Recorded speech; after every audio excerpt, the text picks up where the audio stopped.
नमस्कार, राज्यसभा टीवी में आपका स्वागत है। आप देख रहे हैं संसद में आज। आपके साथ मैं हूं अंकिता। शुरुआत करेंगे सुर्खियों के साथ।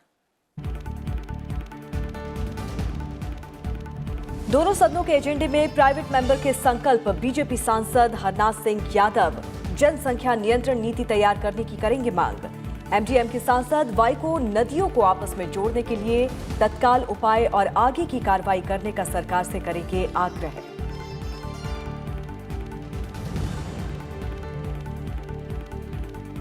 लोकसभा के एजेंडे में भारतीय सूचना प्रौद्योगिकी संस्थान कानून संशोधन विधेयक 2020। मानव संसाधन विकास मंत्री रमेश पोखरियाल निशंक करेंगे विचार और पारित करने का प्रस्ताव। बैंकिंग विनियमन संशोधन विधेयक 2020 और महापत्तन प्राधिकरण विधेयक 2020 भी कार्यसूची में शामिल।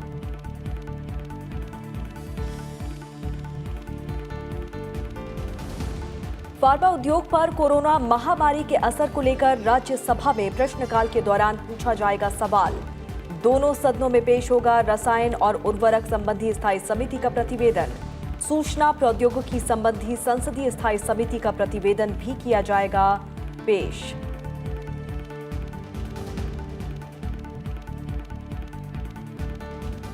संसद के बजट सत्र के दूसरे चरण का आज 13वां दिन है और शुक्रवार होने की वजह से दोनों सदनों के एजेंडे में प्राइवेट मेंबर के कामकाज शामिल हैं।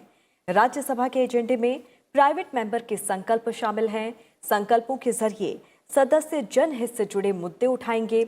सदन में रसायन और उर्वरक संबंधी संसदीय स्थायी समिति का प्रतिवेदन पेश किया जाएगा। इसके अलावा सूचना और प्रौद्योगिकी संबंधी संसदीय स्थायी समिति का प्रतिवेदन भी पेश होगा। वहीं लोकसभा की कार्यसूची में भी प्राइवेट मेंबर के संकल्प शामिल हैं। इसके अलावा विचार और पारित किए जाने के लिए 3 अहम विधेयक भी शामिल हैं।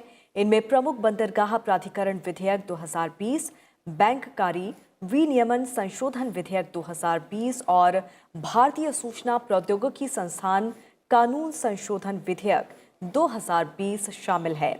इसके साथ ही सूचना और प्रौद्योगिकी संबंधी संसदीय स्थायी समिति का प्रतिवेदन भी पेश होगा।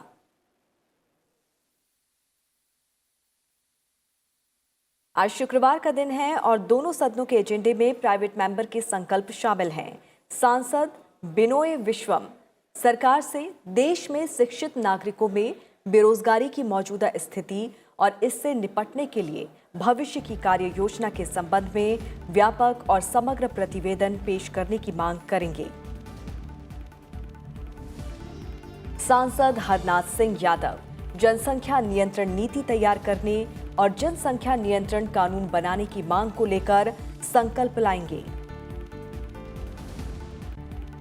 सांसद प्रताप सिंह बाजवा सरकार से आग्रह करेंगे कि खुली खरीद प्रणाली को बदला नहीं जाए, बल्कि फसल विविधीकरण जैसे उपायों का समर्थन करके मक्का, दलहन और तिलहन फसलों के लिए एक मजबूत खरीद प्रणाली तैयार कर उसमें सुधार किया जाए। सांसद राकेश सिन्हा केंद्र सरकार से संविधान की प्रस्तावना से समाजवाद शब्द को हटाने के लिए संशोधन लाने का आग्रह करेंगे। राज्यसभा सांसद वाई को सरकार से विस्तृत तकनीकी अध्ययन कर नदियों को आपस में जोड़ने के लिए तत्काल उपाय और आगे की कार्रवाई करने का आग्रह करेंगे। लोकसभा की कार्यसूची में भी आज कई प्राइवेट मेंबर संकल्प शामिल हैं। लोकसभा में सांसद कुंवर पुष्पेंद्र सिंह चंदेल की ओर से पेश संकल्प पर आगे की चर्चा होगी।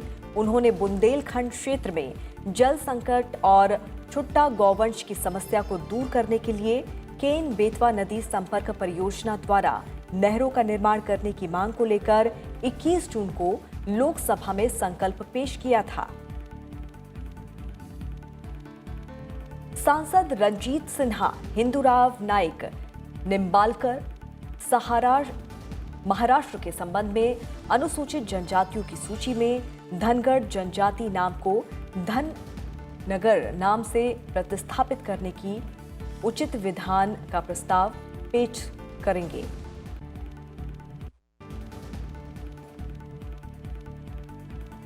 सांसद रितेश पांडे आंगनवाड़ी कार्यकर्ताओं और आंगनवाड़ी सहायिकाओं के लिए कल्याणकारी उपाय का प्रस्ताव पेश करेंगे।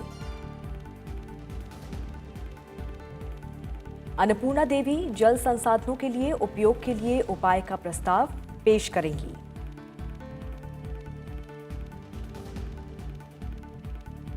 और संसद परिषद से हमारी संवाददाता कृति मिश्रा इस वक्त हमारे साथ जुड़ रही हैं। सीधे रुख करते हैं कृति का। कृति, शुक्रवार होने की वजह से दोनों सदनों के एजेंडे में प्राइवेट मेंबर के कामकाज शामिल हैं। क्या कुछ खास इनमें रहने वाला है और राज्यसभा में क्या कुछ अहम रहेगा? जी हाँ अंकिता, देखिए जैसे आपने कहा कि शुक्रवार का दिन जो होता है वो प्राइवेट मेंबर का जो बिजनेस होता है उसके लिए सेकेंड हाफ में अलॉट किया जाता है। तो अगर हम राज्यसभा की बात करें तो कई ऐसे प्राइवेट मेंबर रेजोल्यूशन हैं जो आज हाउस में डिस्कस किए जाएंगे। हरनाथ सिंह यादव जो हैं वो लगातार इस बात को उठाते आए हैं कि किस तरह से जो पॉपुलेशन का जोर जो बढ़ रहा है वो एक एक्सप्लोडिंग बॉम्ब की तरह है और उसको रोकने की बहुत ज़्यादा ज़रूरत है। तो इसके लिए वो एक अपना प्राइवेट मेंबर रेजोल्यूशन लाएंगे। वहीं जो मेंबर वाइको हैं वो एक रेजोल्यूशन लाएंगे कि किस तरह से जो नदियों को जोड़ने का काम है उसमें और तेज़ी आनी चाहिए। वहीं राकेश सिन्हा एक प्राइवेट मेंबर बिल लाएंगे जिसमें सोशलिज्म शब्द जो प्रियम्बल में है उसको वो हटाने का प्रस्ताव करेंगे। तो ये इस तरह के प्राइवेट मेंबर रेजोल्यूशन आज राज्यसभा में है। वहीं अगर लोकसभा की बात करें तो वहां पे भी आज कई सारे प्राइवेट मेंबर बिल्स पर चर्चा हो सकती है। अंकिता जी बिल्कुल कृति, इसके अलावा लोकसभा की हम बात करें तो लोकसभा की कार्यसूची में भी प्राइवेट मेंबर के संकल्प शामिल हैं। इसके अतिरिक्त भारतीय सूचना प्रौद्योगिकी संस्थान कानून संशोधन विधेयक भी शामिल है। और कौन से महत्वपूर्ण विधायी कामकाज शामिल हैं आज? जी अंकिता, देखिए सबसे ज़्यादा ज़रूरी अगर हम लोकसभा के एजेंडा की बात करें तो बैंकिंग रेगुलेशन अमेंडमेंट बिल जो है 2020 का, उस पर आज चर्चा होने की उम्मीद है। देखिए सरकार लगातार कहती आई है कि जिस तरह से कोऑपरेटिव बैंक्स हैं उनको कंट्रोल करना, उनको रेगुलेट करना बहुत ज़्यादा ज़रूरी है। हमने देखा कि किस तरह से पीएमसी बैंक में जो जिस तरह की परेशानियां आई वो हटाने के लिए सरकार ने ये बिल लाया है और उसमें ये इंश्योर करेगी सरकार की जो कोऑपरेटिव बैंक्स हैं उसको किस तरह से आरबीआई नियंत्रण करेगी। देखिए अभी ड्यूअल कंट्रोल है जो रजिस्ट्रार ऑफ कोऑपरेटिव बैंक्स उनका और आरबीआई का। इसके बाद इस बिल से इसमें ये क्लैरिटी आएगी कि किस तरह से नियंत्रण होगा और साथ ही किस तरह से जो ऐसे केसेस हैं जो पीएमसी में देखने को मिले वो आगे ना हो। जब ये बिल पेश हो रहा था लोकसभा में तो वित्त मंत्री निर्मला सीतारमण ने कहा था कि जो छोटे अकाउंट होल्डर्स हैं उनके इंटरेस्ट को बचाना सरकार की सबसे बड़ी प्रायोरिटी है। तो ये बेहद ही अहम बिल है। इसके अलावा जो मेजर पोर्ट्स अथॉरिटी बिल है, देखिए सरकार लगातार कहती आई है कि पोर्ट डेवलपमेंट से ही आगे का जो भारत का सपना है $5 ट्रिलियन इकोनॉमी बनने का वो संभव हो सकता है। तो इसमें जो बड़े बंदरगाह हैं, जो 12 बड़े बंदरगाह हैं उनमें किस तरह से ऑटोनॉमी आएगी और फ्लेक्सिबिलिटी आएगी, इसको लेकर ये बिल है। तो काफी अहम कामकाज आज लोकसभा में भी। अंकिता, कृति, बहुत बहुत शुक्रिया इस तमाम बातचीत के लिए। और अब बात दोनों सदनों में रखे जाने वाले अहम पत्रों की। राज्यसभा में आज अलग अलग मंत्रालयों से जुड़े अहम पत्र रखे जाएंगे। इसमें केंद्रीय मंत्री हरदीप सिंह पुरी वाणिज्य और उद्योग मंत्रालय के लिए पत्र सभा पटल पर रखेंगे। मनसुख मांडविया रसायन और उर्वरक मंत्रालय के लिए पत्र सभा पटल पर रखेंगे। दानवे राव साहेब दादाराव उपभोक्ता मामले, खाद्य और सार्वजनिक वितरण मंत्रालय के लिए पत्र सभा पटल पर रखेंगे।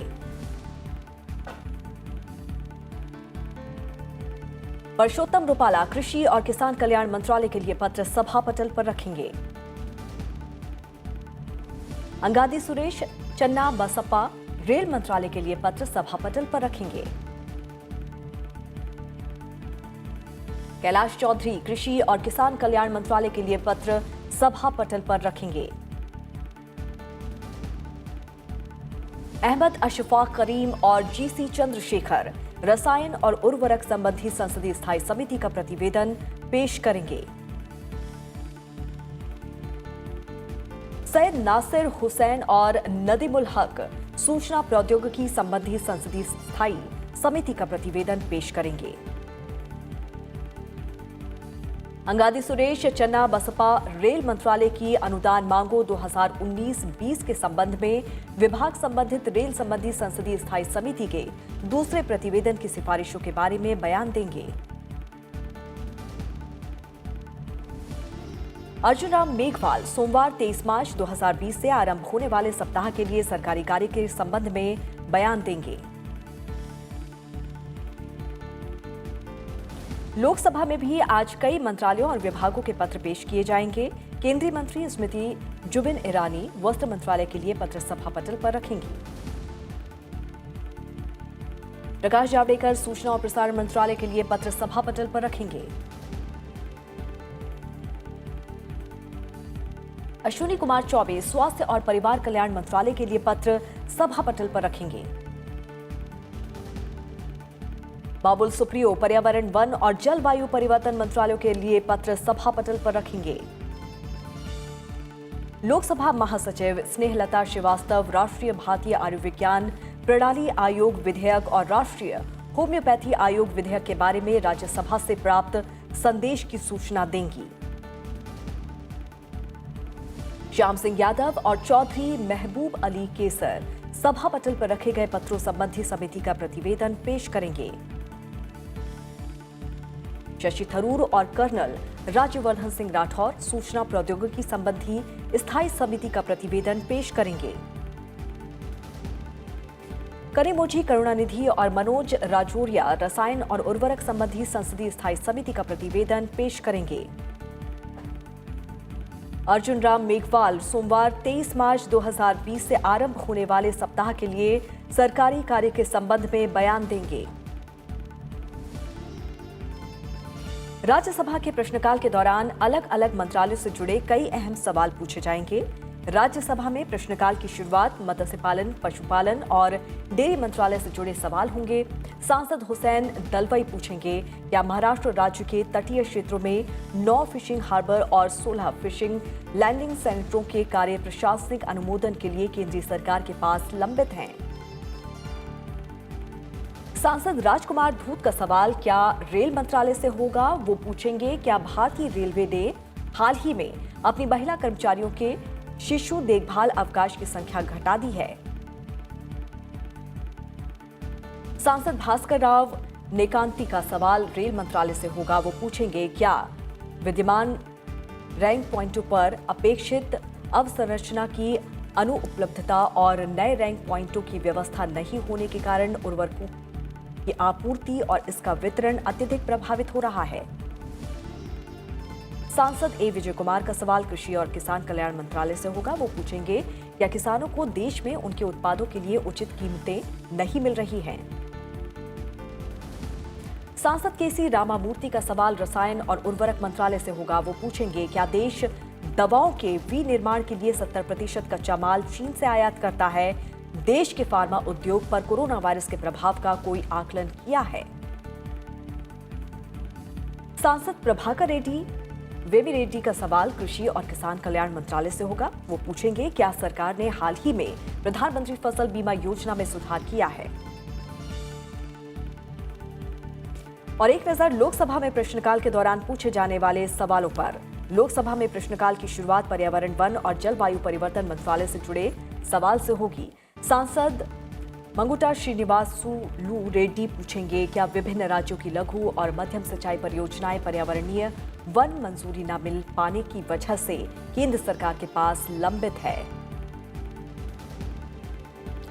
सांसद तेजस्वी सूर्या का सवाल आयुष मंत्रालय से होगा, वो पूछेंगे, क्या सरकार कोविड-19 नोवल कोरोना वायरस के लिए आयुष में प्रतिरोधी दवाई का पता लगाने के लिए कदम उठा रही है। और इसी के साथ संसद में आज में फिलहाल इतना ही। आप जुड़े रहिए राज्यसभा टीवी के साथ। नमस्कार।